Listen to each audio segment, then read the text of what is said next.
And reports are coming out that are saying that Jay and Rock Nation have been tied to money laundering allegations. And that's a big contributing factor on why the casino bid was denied. It's interesting because Jay-Z actually has lyrics, ironically, or maybe not so ironically, but Jay has lyrics on a song called Smile on his last album, which was 444, where he said, "Oh, y'all thought I was washed?" Right here. Hold up. Scroll up. He said, "Oh, y'all thought I was washed?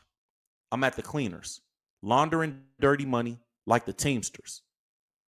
So maybe that's just a flip of a line. Maybe he's just being creative, or maybe Jay is saying something that, he's being, bold about it. Who knows? But either way, these allegations are going around. The article says Jay-Z's Rock Nation and Caesar Casino proposal faces scrutiny amid serious allegations. Jay-Z's Rock Nation put up a proposal, a $5 billion proposal with Caesar's Palace, or Caesar's Entertainment, and SL Green. It says the ambitious $5 billion proposal for the casino in Times Square, backed by Jay-Z's Rock Nation, is under intense scrutiny following the serious allegations of criminal activity against Rock Nation.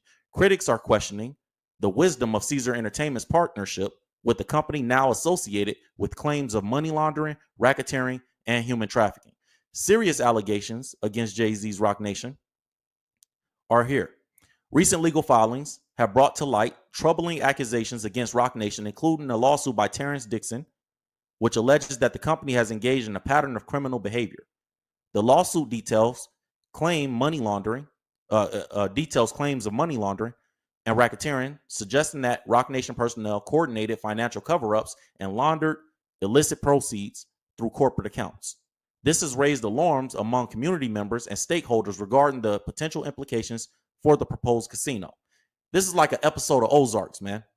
This is like an episode of Ozarks. It's crazy, this information that these articles are reporting. It says some of the more serious allegations in the legal filing include, quote, the pleadings set forth specific acts by Rock Nation personnel, including coordination of financial cover-ups, laundering of illicit proceeds through corporate accounts, and the provision of resources to conceal ongoing criminal conduct.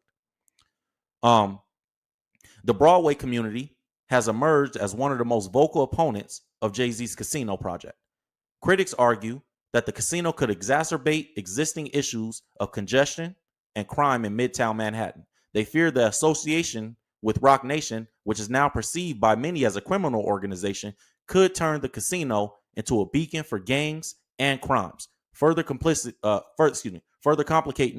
the neighborhood's dynamics. So the people that are in power that have the decision and they can make the call to say yes or no on approving this casino, they feel like Rock Nation is possibly a criminal organization centered around money laundering. And I think a lot of that has to do with the people that are working there. Obviously, Jay-Z being a guy that his drug dealing history is well known. He always claims to be, through song and different things like that, he claims to be a kingpin that never got caught. 92 bricks, all this different stuff. Like, you guys know the lines, you guys know the songs, we all know it. So obviously that's a red flag for people that are not from that world and people that are trying to do legitimate business. And especially when we talk about billions of dollars being moved and casinos being open, the gaming commission, all these people are going to look at it and say, we got to take a serious look at these people's backgrounds. Then you have Desiree Perez, which I'm going to talk to you guys about who she is and why her background is so crazy in a second.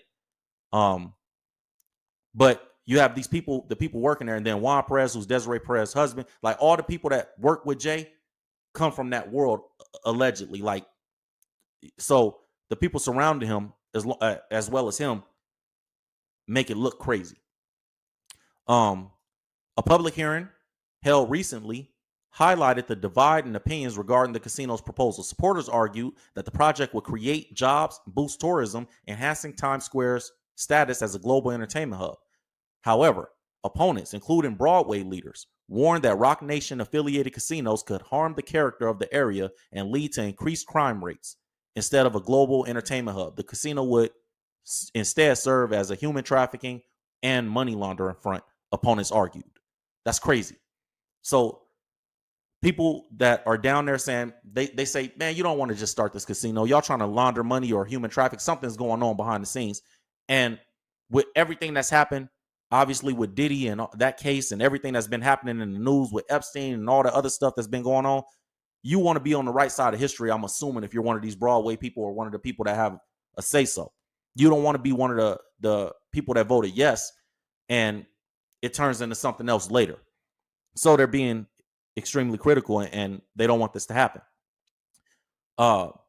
So the Roc Nation partnership is seen as a liability. As the debate over the Caesar Palace Times Square casino proposal intensifies, the partnership with Roc Nation is increasingly seen as a liability. With serious allegations hanging over the company, the future of this ambitious project is now in question, leaving both supporters and opponents awaiting the next steps in this unfolding saga, the article reports.